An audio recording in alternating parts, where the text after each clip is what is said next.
Max Mills. I'm a senior, number 51, linebacker center. And this story comes from 2 days. Like it was my last day, 2 days, and some of the guys were out in the field in like the time between practices because it was hot and we were all tired. And so we took out a bunch of like the pads and we were just laying on them. And Joe was just laying on one of them, and he was dozing off. He was about to fall asleep. And Esley is like running around trying to mess with people, and he just takes one of the pads and just like jumps up in the air and just body slams Joe. And Joe is just like fly. He's just like freaked out. He doesn't know what the hell just happened because he's hit by Esley. And Esley just gets up and just runs away. Just runs away like a little girl, and Joe's just like, what the hell just happened? And it was pretty funny to watch.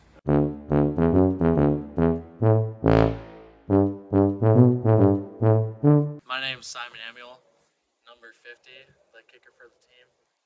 I would say one of the funniest parts of this football season is probably in the preseason during 2 days when my good buddy Alex Dreer was just having a real hard time. He's a pretty big guy. I think it was after our second two-a-day, we went inside and he kind of just hit the deck. He's having a pretty hard time.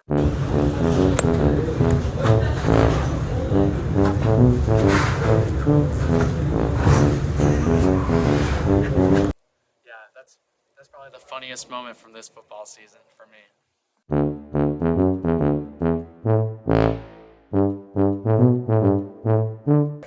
I'm Penny Mills. I'm a team mom, and I got a call last night from Coach Howell, and I was pretty nervous that somebody had gotten hurt or something was wrong.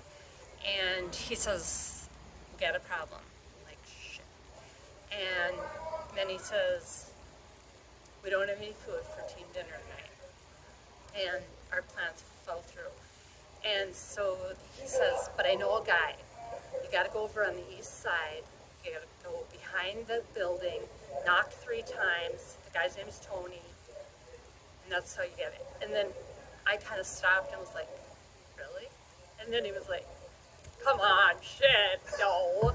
So I did have to go around the backside. Didn't have to knock 3 times, and the guy's name wasn't Tony. But anyway, so that was kind of funny.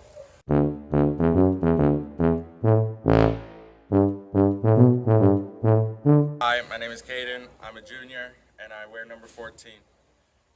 My funny story is last game against North St. Paul, I was playing defensive end. I took a spin move on the tackle and got the strip sack.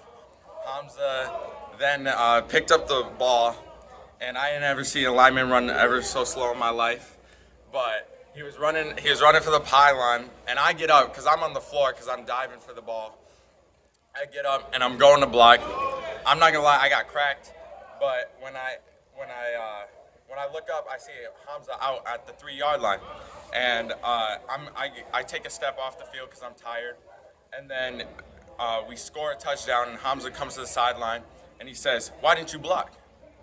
And I'm like, "What do you mean, Hamza? I got us the strip sack." He's like, "Why didn't you block? I'm trying to score." I'm like, "Hamza, I got us the strip sack." "Man, I'm trying to score. I'm trying to get a touchdown before you and flex on you." I'm like, "Man, I'm sorry. I'm sorry I gave us the field position. I'm sorry."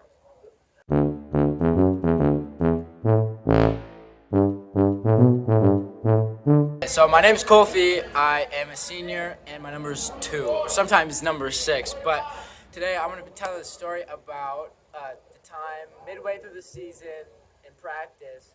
Coach Jamal, our defensive back coach and JV defensive coordinator, we were running first team defense versus Scout O, and he was out at wide receiver, and he was lined up in front of Tyjon, and he went out he was going deep, and Coach Sam threw the ball to him, and when it was in the air, I was just in my head, I was like, there's no way that Coach is going to catch this. So I honestly looked away. I didn't see it happen.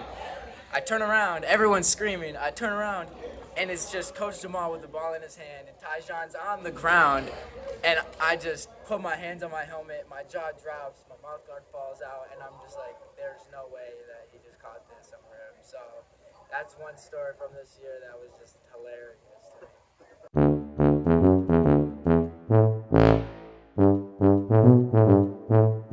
My second story is about the North St. Paul game in the second half. I remember we were trailing, and we called a screen pass, and it was out of green, and we go pull, or Joe drops back, and then dumps it off to Levante, and I just see Karan running upfield, and he just trips and falls on his face, and it was the funniest thing I've seen out of a lineman besides Hamza not scoring a touchdown. But yeah.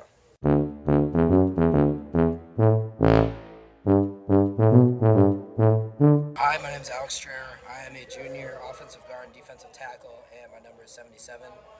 My funny story this year was when we were playing Richfield. I believe the score was tied or we were up by one touchdown, but they were marching down the field on us.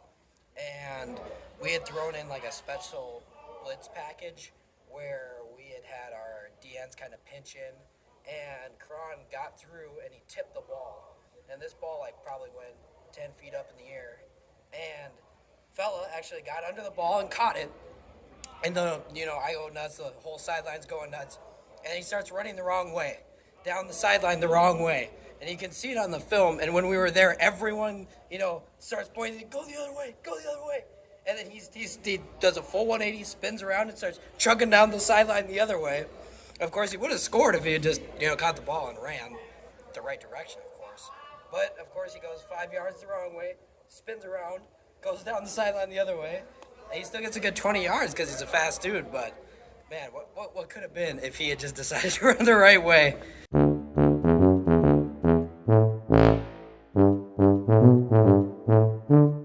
Hi, my name is John Hess. I'm the voice of the play-by-play for the live stream for the Minutemen football. And my funny story has to do with my partner in crime, Bill Mills. If you don't know Bill Mills, you're not that involved in Minutemen football. Bill, he's had two sons go through the program, and him and his wife Penny have been so involved. And one thing Bill has really done in the last couple of years is he's taken over the recording for not just the live stream, but also for the team. And it's his equipment. He's bought the equipment, done it all. And once COVID hit, he decided to start live streaming it. And I got involved doing the play-by-play. And we've been doing it ever since. And we've both been learning as we go. And it's, like I said, it's all Bill's equipment. I just bring my voice.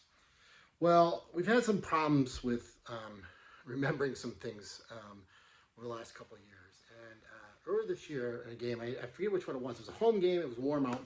I know that because Bill had a couple Diet Cokes during the game. He gets there early because we have to get set up. So he's there 45 minutes to an hour before the game. And then we watch the first half. And halftime comes, and Bill really has to go to the bathroom. And so he's like, I'm going to go to the bathroom. Said, no problem. We're playing interviews. Shouldn't be an issue. We don't need any filming done. And so Bill climbs down the ladder at Griffith Stadium and starts walking to the bathrooms across the field. And as he's going, I'm noticing, kind of monitoring the computer. I'm noticing, man, we're losing the live stream. What's going on? And I realize Bill's got his phone in his pocket. So he's walking away. I can see him on there. And I call him, and he picks up. First thing he says, oh, John, I'm an idiot. Oh, and I see him start running back to give me his phone. And he goes halfway up the ladder, hands me the phone. And now, because of this, coming down, going halfway across the field, come back, halftime's of sorts. So he has to run across again to go to the bathroom. And it was just funny watching Bill. He loves his phone, and he's got in his pocket a lot of the time, and I think it's just second nature to him, and we're not realizing that it's part of the live stream. So just a little funny story about Bill. It's been a pleasure keeping up with him, bringing you guys the games over the last 2 years. I hope you enjoyed them, and just a little funny memory of Bill that I'll have in our teaming together.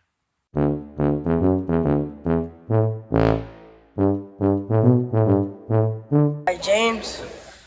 Number 8. I'm a freshman, and I play backup quarterback and corner. All right, so last practice, Coach Hal gave us his nickname, Big Daddy. So just now, I thought I was in trouble. He pulled me to the side, pulled up an article that said Scott Big Daddy Hal. Why is it so funny? Cause who names themselves that? Your middle name too?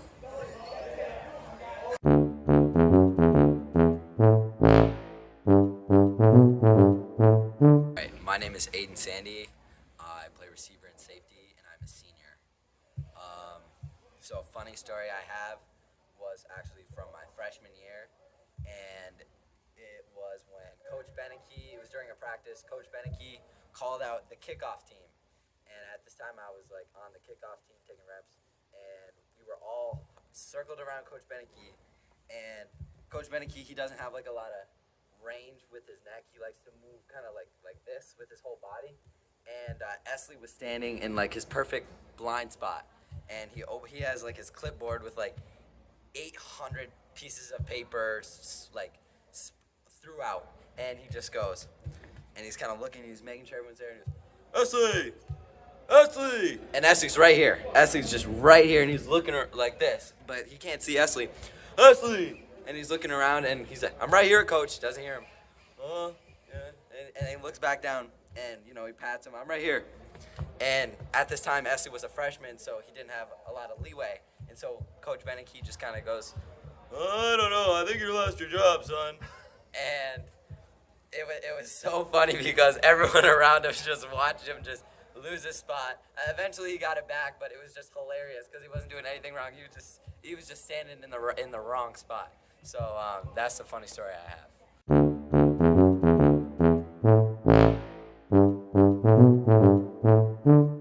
There's a play, you got an interception on, so interception. Yeah.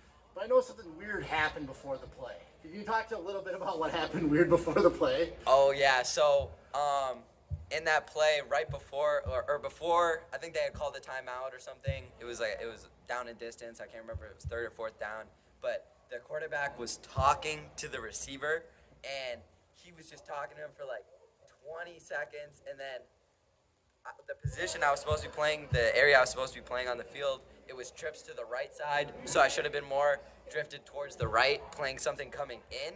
But I saw him talking to this receiver, and I was like, maybe he's trying to throw us off, trying to get me leaned over. But I realized, this kid, I knew he was a freshman. I was like, this kid's a freshman. He thinks he's playing, 14U still. He's going to try and throw it to this guy. Not only was Tyjon not playing the last game, so I think maybe the coach thought that he was a weak point or something that they could take advantage of.